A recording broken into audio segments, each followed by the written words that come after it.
And gentlemen, where there's smoke, there's fire. Last week we covered in rumor that a new Ocarina of Time remake as well as a new Star Fox game for the Switch 2 is coming. And now we have another article. Star Fox for the Switch 2 could be announced very soon. Late last month, a report emerged that Nintendo's developing a new Star Fox game for the Switch 2. Now, game leaker Nate the Hate is reporting that the official announcement may come as soon as this month. On social media, Nate the Hate stated that Star Fox will be announced this month via Nintendo Today or on Twitter. If that's accurate, it would allow Nintendo to capitalize on the appearance of Star Fox's main character, Fox McCloud, in the Super Mario Galaxy movie. Shigeru Miyamoto and the Illumination boss Chris Meledari recently shared the story of how Glenn Powell landed the part. I don't fucking care about that shit. And I've been said, I'm on record. If they do announce a new Star Fox, because it's been a while, I might buy a Switch 2. If it looks good. If it looks good. It can't be no lazy shit. Can't be no lazy shit. But if it looks good and they announce a new one, I might have to go to Costco and pick up a Star Fox. Especially if it's coming out this year. That would be a surprise. And Nintendo's been known to do that. I feel like that Donkey Kong game came out of nowhere. This would be awesome. Picked up Star Fox for the analog console. Star Fox is underrated, bro. Damn, Nate the Hate be working. I do feel like I see his name and like a couple other people all the time. And he tends to be more reputable with the rumors. Keep in mind, it is a rumor. Always take it with a grain of salt. But when it comes to Nate the Hate, his is a little bit less salt. He tends to be more reputable. I thought you were buying one for Dust Bloods. Yeah, and I said, if they announce a Star Fox, I'm a Star Fox fan. I'll buy a Switch 2 for it. That's a game that I would want to play. What if they jacked up the price before the launch? Then I'm not getting it then. Too rich for my blood. In other news, I heard that Pokemon Champions plays more like a Pokemon Challenger. I heard that shit is ass, nigga. Yo, my entire timeline since last night when this shit came out has been these Poke dweebs crying, bruh. And I found someone that summarized it. Pokemon Champions has come out and now it's horrible. Pathetic performance on the Switch 2. They said that shit lagging. 90% of the Pokemon are missing. Huge cutbacks on items. Tons are missing. There's no 6v6. Only Mega Evolutions and not even all of them. Pointless changes to the builds and some Pokemon and their moves. They said, what the fuck is this, bruh? That Poke slop. Let me see if I can, I'm gonna search this shit, see if we can find some other, well, I wanna make sure nothing crazy come up first. But I should have saved a bunch of tweets because like people were bitching about this shit, bro. They were bitching about this shit. Oh, look. Hayden tweeted, confirmed, not a single thing about Pokemon Champions is good. They really created a shitty mobile game for the Switch that comes with the most laughable limitations beyond what any of us could have ever imagined. And once again, y'all gonna give me my flowers. I called it. I fucking called it. When they announced this shit and they said you gotta pay to store the Pokemon, nigga, what is my hard drive for? This is what I hate about the Minish Cap Mafia. Stop and think for a second. You just bought the Switch 2. You probably got a new memory card or you brought the one over from your Switch 2. What the fuck is the memory card? Them niggas said you gotta pay $20 a month to store them fucking Pokemon, man. Get the fuck out my face with that shit. I don't like any Pokemon game that much where I'm gonna pay a fucking monthly fee to store the Pokemon that used to be on the cartridge in red and blue version. I don't want to hear it, bruh. That's not what's wrong with it, though. That is what's wrong with it. See, that's the problem. Yes, it has all these issues, but that was the red flag before the game came out. You not hearing me. We are paying for features that should be on the cartridge. You're paying for the save. I don't want to pay to store Pokemon. What? That costs nothing. That's literally just corporate greed.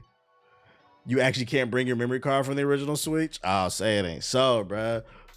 Say it ain't so. Oh my God. First thoughts on Pokemon Champions. We need this compilation of you calling shit. I be calling it. First thoughts. Much faster paced than previous Pokemon games. Transferring from previous gens is probably faster. You can get in-game currency pretty quickly by just grinding. Lack of items is concerning. Geo seems to like it though. Geo seems to like it, but After 3 hours of Pokemon Champions, I can confirm that the launch hasn't been the best. Graphically, it feels a bit poor. It's missing 6v6 battles, quite a few items, and some things seem to force you to shell out. Some things seem to force you to shell out cash to really prepare well. Interesting. Like I said, you guys are under spells. You remember that TikTok sound? Like last year, you're under spells. Why are you okay with paying to store Pokemon digital assets? even NBA 2K gives you 20 builds, bro. Like what? Oh shit. Yeah, so play this shit at your own risk, man. Did you look at Samson yet? Yeah, that shit ass too. Would be dope to have a proper PvP. I stopped buying Pokemon games a long time ago. They can't make games anymore. Pokemon's and NFTs. Damn, son, you guys are under spells. Let it go.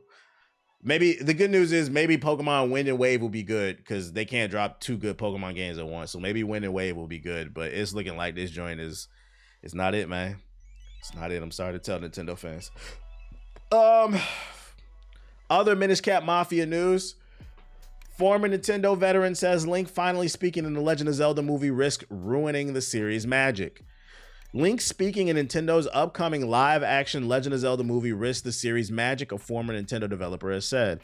Writing on Twitter, Zelda's Majora Mask art director, I don't know how to pronounce your name, I'm sorry, shared his concerns around finally hearing Link talk. Something he believes could ruin something special about Nintendo's veteran series. While Nintendo has not yet confirmed that Link will definitely speak in next year's blockbuster film, it's something that many fans feel is inevitable as the franchise shifts to the big screen.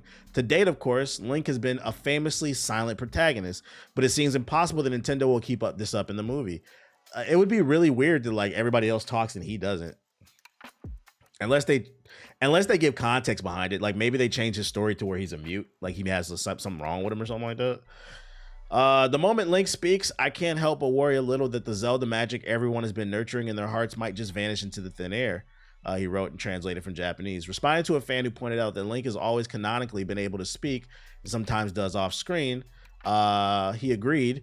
It would be more likely that Link would speak sparingly. In the movie, they'll obviously talk, he continued, but it seems like it'll be, I don't know how to pronounce that, Taciturn character? What the fuck? How you pronounce that shit? Taciturn. Taciturn. We learned new words. A reserved or uncommunicated. Yo, that nigga was mad taciturn, bro. Taciturn. Holy shit. I can't stand when I'm at the function and the nigga just posted up on the wall with his hands in his pants being mad taciturn. Nigga probably about to shoot up the place, bro.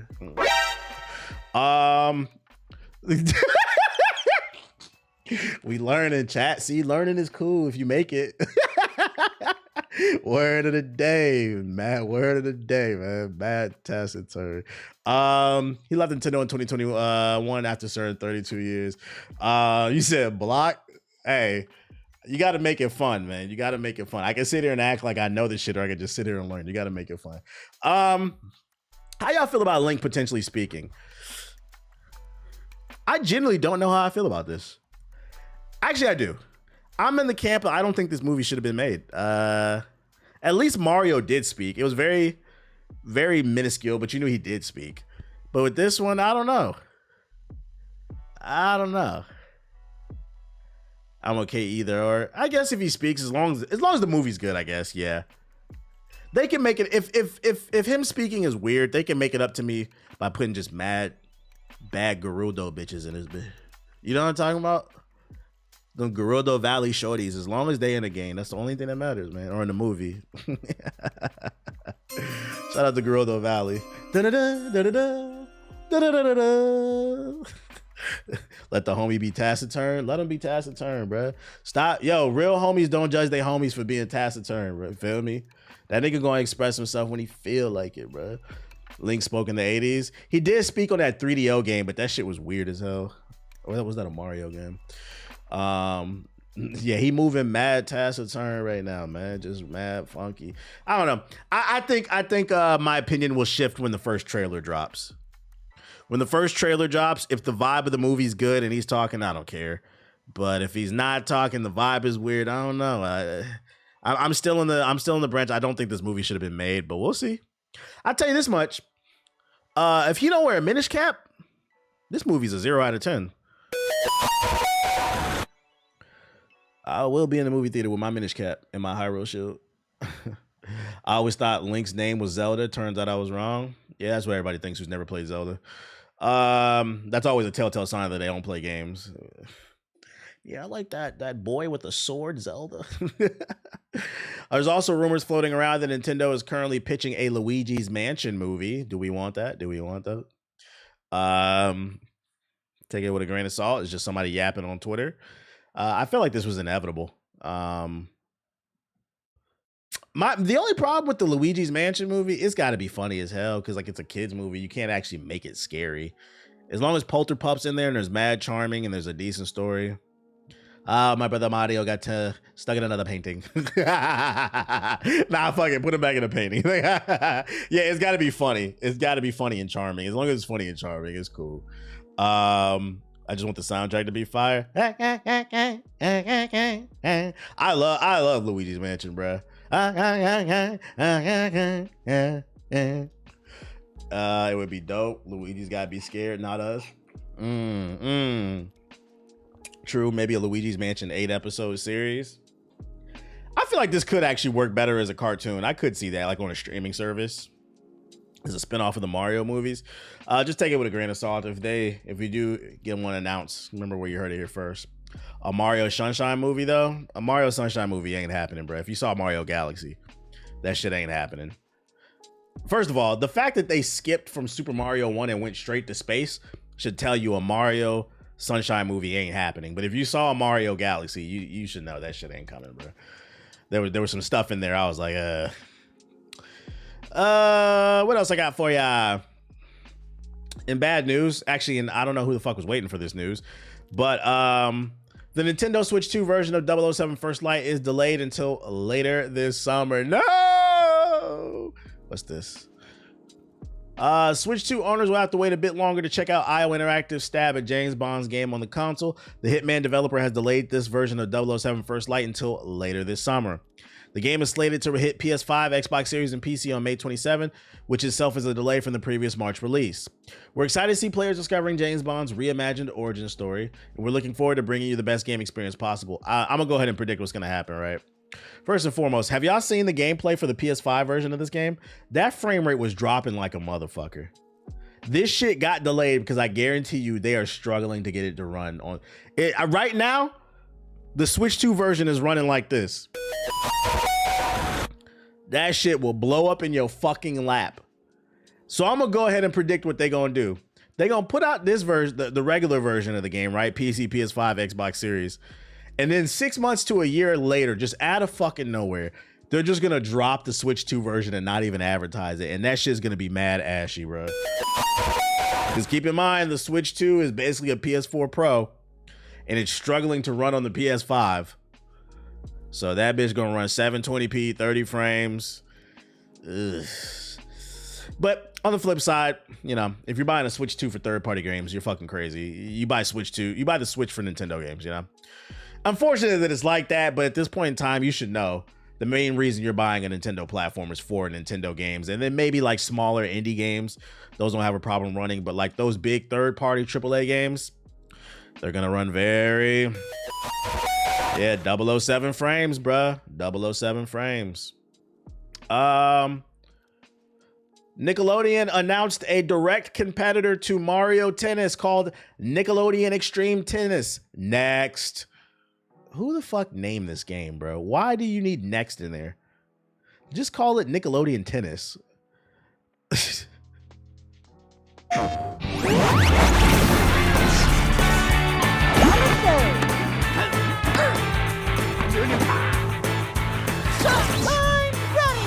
So in a world where I feel like people love to say this looks like a mobile game way too much, or this looks like a PS2 game way too much, this actually does look like a mobile game. Oof. Arnold. Yeah, this is a little ashy. Mikey.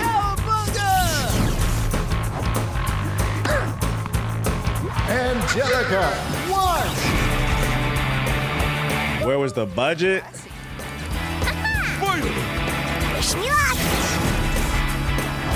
Best looking turtle. That shit is right there.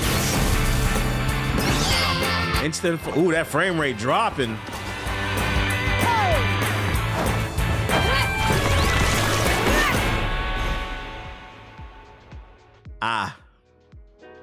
We found the culprit, ladies and gentlemen.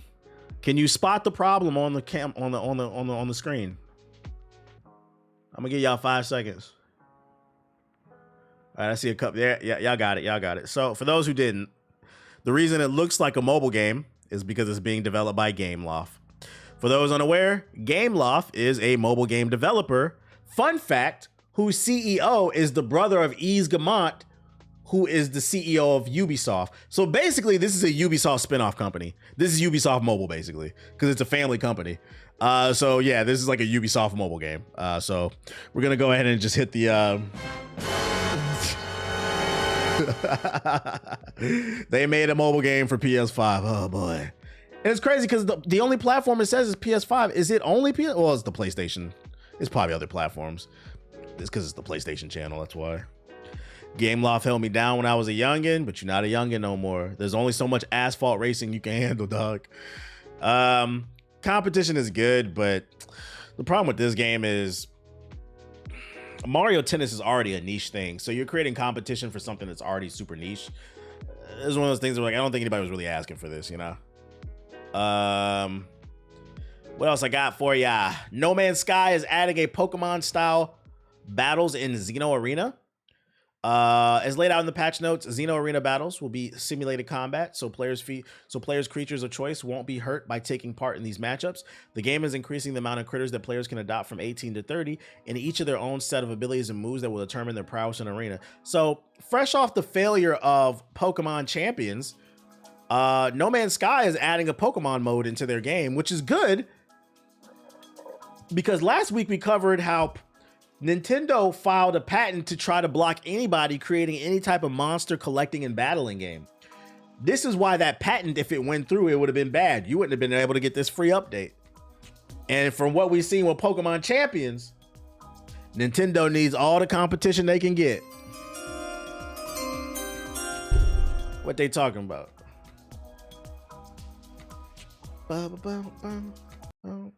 Fucking load. Here we go. Introducing No Man's Sky, Xeno Arena. Find, train, and battle your pets for the ultimate rewards. Assemble your team. And discover new Xeno species with rare abilities. Yeah, this might be better than Pokemon, for real. Complete your pet log. Genetically modified. Am I bugging, or does the game look better from when it first came out, like in 2016? Your eggs. Which is crazy, by the way. Did they get a graphical update? Battle with friends. Together, your bond can overcome anything. It did? Oh, okay. Daily challenges in the arena. Journey across the galaxy and face new competitors. Battle better than Starfield. For the stars in Xeno Arena. The No Man's Sky journey continues. The greatest comeback in gaming? Some people would argue Cyberpunk, but it's up there. It's up there. I'd be happy if Power Up made a mode like Pokemon Champions. And Nintendo trying to get them the fuck up out of here. But yeah, it's an update that came out. When does this update come out? Is it it's already out because patch notes are there. So I mean, if something to get into, if you haven't played No Man's Sky, or if you're looking to get for a reason to get back into it, I would argue Final Fantasy 14's MMO. That's up there too. That had a great comeback. And then last but not least, shout out to Gen Z. You know, you guys did something positive here. Gen Z has become the most active cinema-going demographic. What's especially notable is how strongly they value the shared communal aspect of the experience, reinforcing that theaters continue to play an important role as a social destination for younger audiences. I've been said, because I feel like I remember there was one point in time, Chicken Jockey, I remember there was one point in time where people were saying that movie theaters are dead when Netflix was really starting to come on the scene. I was like, nah, I still prefer to go to the movie theaters for certain movies. Like, it's just like that experience. Plus the popcorn better too. The big theater, the surround sound, being around like-minded people that enjoy movies and stuff like that. It just hit different. Then you get to talk about it with the person that you went and shit like that. If I had to take a guess of why Gen Z is probably going to the movies the most, it's because y'all didn't really get to get a lot of third spaces, especially because a lot of y'all was in high school during peak COVID before the shot came out. So there's people probably making up for lost time. And people are finding that, oh wow, the movie is actually good. Like, yeah, get off that fucking iPad. Shout out to y'all, man. Because I don't want to see this shit go away. I already read this article. The second biggest bracket was the millennials, which makes sense. So basically, millennials and Gen Zs are holding everything down per usual. Also, streaming is expensive. Real shit. Real shit. Nah, I like to go out without a crowd. People talk too much during films. You gotta get the right friends. Yeah, you don't want to be around people that on their phone and just be loud and shit like that. Let me go into sub box real quick. See if there's anything I need to